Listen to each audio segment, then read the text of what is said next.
எந்தன் காதல் என்னவென்று சொல்லாமல் ஏங்க ஏங்க அழுகை வந்தது. எந்தன் சோகம் உன்னை தாக்கும் என்றெண்டும் போது வந்து அழுகை நின்றது. மனிதர் உணர்ந்து கொள்ள இது மனிதர் காதல் அல்ல, அதையும் தாண்டி புனிதமானது. அபிராமியே தாலாட்டும் சாமியே நான் தானே தெரியுமா?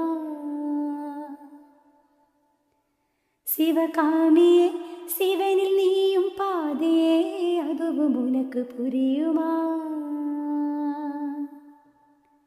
சுபலாலி லாலியே லாலி லாலியே அபிராமி லாலியே லாலி லாலியே. ஓஹோ கண்மணி அன்போடு காதலின் நான் எழுதும் கடிதமே.